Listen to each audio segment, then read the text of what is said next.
Well, folks, welcome to this small town. Perhaps strange things happen. Monsters roam at night. Her son is the artist from back in the day, now all grown up. To prove she's not lying, the woman casually mentions some names of folks from the town. An online search reveals they're missing. The old man looks innocent till the woman mentions she always sees the lighthouse and some kids, and the old man is shocked. Finally, he believes her and whips up some food. Then he shows her the artist and sister's childhood room, filled with family tales, making you feel sorry for the old man. She really hopes what the woman says is true, that her son is still around. The woman swears she's telling the truth, and the old man leads her down to. He mentions that his wife always claimed she saw the lighthouse and a bunch of kids in distress. They are trapped in this hopeless little town. Folks in town look dazed, but still cling to hope. Every time hope fizzles out, despair comes knocking like an old friend. The kids never succeeded, so it seems like the woman got picked too.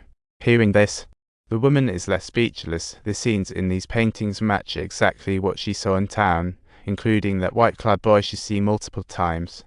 No way. No, you can't enter, understand. The doctor bars the girl. The girl says the diner owner met a monster last night, and upon hearing this, the doctor bursts into tears as the sheriff and the car guy bring the diner owner's body to a tidy room. The car guy can't help but ask, "You were with the diner owner last night. Why didn't the monster go after you?"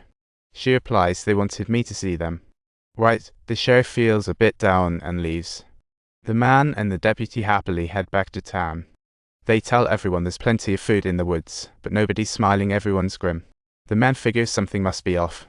After confirming his kid is fine, he breathes a sigh of relief. The deputy realizes it might be his mom and shouts, "Mom." He ignores surrounding responses, wishes mom would reply. No answer, so he heads to the diner. The doctor follows him to the diner, where he receives news he never wanted to hear, and he can't suppress his agony. His parents were taken by the monster. After a moment of calm, he asks the doctor to help with his mother's puzzles, as if he can feel the monster's cruel. The doctor nods in agreement, while the car guy keeps vigil over the diner owner. The doctor frowns at the scene before. She didn't expect the monster to be that fierce. She can't complete the deputy's request. The car guy says she can stay to help, and they get to work. The girl arrives with a piece of clothing the diner owner loved, and the doctor thanks her, which surprisingly lightens her animosity towards the girl. The long-haired girl hasn't eaten in 4 days and suddenly loses a tooth out of nowhere.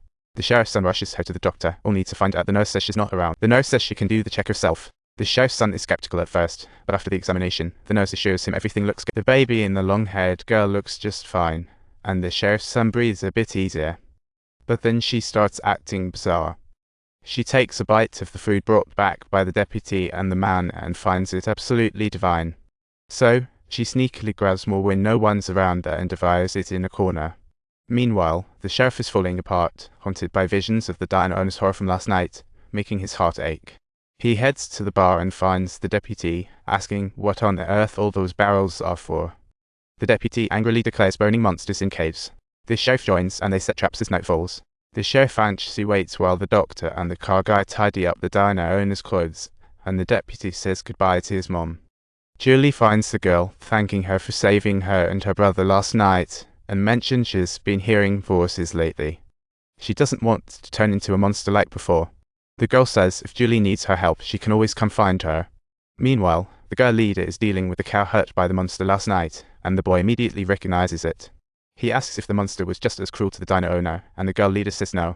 She doesn't want to taint any innocent minds, which sends Julie into a rage. She blames her dad, saying she shouldn't have gone to the woods for mom, leaving the siblings to face the monster alone. Nobody can handle that kind of terror alone. After all, mom has been away for a full 4 days now. However, this man still firmly believes that their mom is somewhere out there, alive and well, merely promising Julie that he won't abandon them again in the future. She thinks it's time for a good rest, but suddenly the phone rings out of the blue.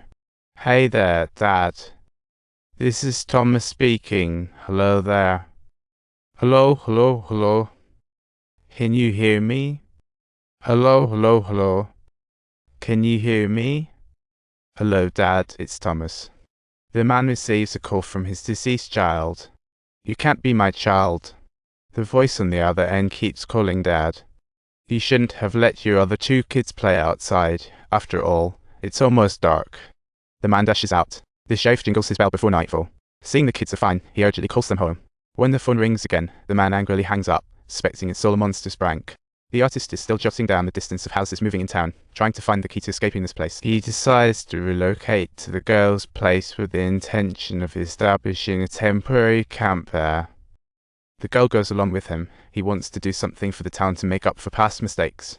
The sheriff plans to catch a monster, but the girl leader adamantly disagrees, saying monsters aren't afraid of guns, not to mention they captured one before. The sheriff retorts that the dead ones don't count. He needs a live one to learn what's tormenting them each night. The long-haired girl sees the steak and feels zero appetite, even feeling nauseous, yet turns around to chow down on garbage in the backyard. The deputy leads a group back into the woods where they found food last time. A couple of stick figures still send chills down their spines, and today's mission is to bring back as much food as possible to the town.